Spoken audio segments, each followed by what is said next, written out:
Hi everyone and welcome to Just Love. My name is Paula and I'm here with Judy. Hi Judy. Hi Paula, hi everyone. So Judy, what is going on in America right now? What do our ET friends have to say about it? Well, as they've been dropping hints about all along through our podcast, it's a major test in connection with the planetary shift.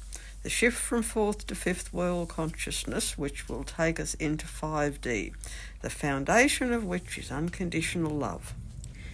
People living their lives on a foundation of unconditional love is not what we are seeing right now. What we are witnessing right now is both love and fear playing out. Do you agree? Yes, Paula, for sure. Oneness is the one and only requisite that is the key to our evolution to the next level of the human ladder. This involves making the choice between love and fear, which we've spoken about at length in our Just Love episodes, and most especially those leading up to the American election. To make this choice, both options must be presented. So why is it happening in America? America is the main representative of first world Western civilization on Earth, and therefore has to be at the forefront of this all-important spiritual test. Donald Trump has been placed in the position of President of the United States because of this requirement. And this is a spiritual test that, by making the right choices, will assist us in the shift from fourth to fifth world consciousness, where we will find unconditional love. So why Trump? Okay, Trump represents the fear option, which is the reason for this major campaign that's happening against those who are foreign, different, alien, not part of the white American herd. He may very well be a highly evolved soul to have voluntarily taken on this role, which involves the expression of every negative trait that blocks a human from spiritual evolution and oneness. Yeah, fear being the opposite of love. Yes. And as we've talked about in our Just Love episodes, unconditional love is about kindness, compassion, acceptance and respect for all, no matter their race, religion, colour, language or culture. Fear is expressed through racism, religious intolerance, judgment, bullying behaviour and suspicion of all those who are considered different or alien, which is what is happening in America right now.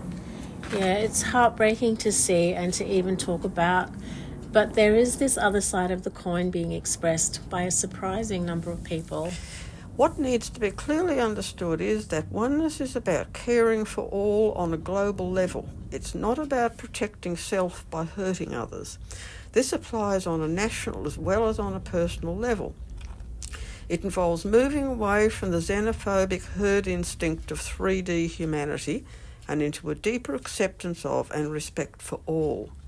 This oneness is what spiritual evolution is all about, caring for all on a global level. It is not about protecting self by hurting others. This does apply on all levels. Yes, there are some unevolved humans in all races and religions who are troublemakers, so border security is necessary. But one needs to be careful of labelling a whole race or religion because of these few exceptions.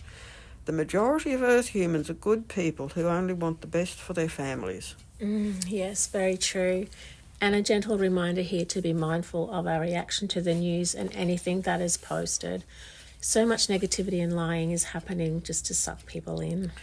The planetary controllers are having a field day at the moment, spreading so many lies and stirring up violence to turn people against the legitimate protesters who are standing up against what's happening. I believe the controllers are actually paying professional stirrers to do this. Oh, that's not great. So what about ET intervention right now? Absolutely not. This is our major test, our end-of-year exam. Okay. It is solely up to us whether we pass the exam or fail. As we've said a number of times, planet Earth is one of the best school planets in the universe. It really is the equivalent to a Harvard, Yale, Oxford or Cambridge University. Darryl Ankar, the guy who channels the Asasani Zeta Bashar, quoted Bashar in a recent interview on this very thing. As Bashar said, there are heaps of schools on Earth, but not that many top universities.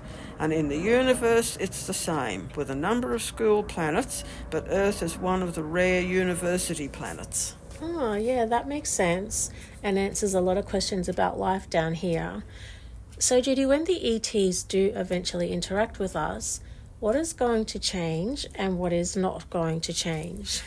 Okay, this is where I think two timelines will separate. Those who are ready to embrace unconditional love and oneness will follow one timeline, and those who prefer to remain in separation and fear will follow the other. It's all fine, whatever.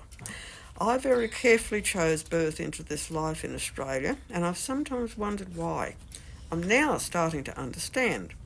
We used to have what was called the White Australia policy, which only allowed people from white European cultures to migrate here.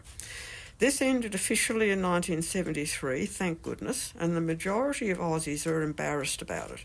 This was a major test for us on the national level. We still have certain politicians raising their heads and being prejudiced against both non-white migrants as well as against the original people of Australia. But they don't get much of a look in when it comes to elections. Voting is compulsory here, and these ones always end up with hardly any seats. And the funny thing is, they're always the ones with the loudest voices, swamping the media on the lead up to elections. Australia is now a very multicultural society which has enriched us beyond words. Some of the world's leading medical researchers are Asian Aussies because they've successfully blended the focus on detail, which is typically Asian, and the broad vision and why not have a go mentality of Aussies. Our food has benefited hugely too. We often joke that our national dish is spaghetti bolognese. So to get back to the question of what will change and what will not change when the ETs interact openly with us, that will be entirely up to every individual person. Some of us will welcome them with open arms and others will dismiss them as illegal aliens. Please excuse the pun. Mm-hmm. As the ETs so often comment, if you cannot accept other Earth humans who look different or speak a different language, then how will you ever accept us who look so vastly different and often do not even communicate verbally? Mm. So if the timelines split, what will happen to those who continue to operate through fear rather than through unconditional love? They'll basically stay in the world as it is, divided by racial and religious intolerance and warfare, and keep getting reincarnated back. The ETs often say that Earth is the closest place to hell in the universe. So by embracing fear as opposed to unconditional love, people are choosing through their free will to remain in hell. If things continue as they are now, with this deep divisiveness and escalating warfare, along with the continuing damage being done to the planet, that version of Earth will be destroyed. Well, that does make sense. Interesting times ahead, that's for sure. So if you'd like to read more on all of this, you can access Judy's books through the links on her website listed below.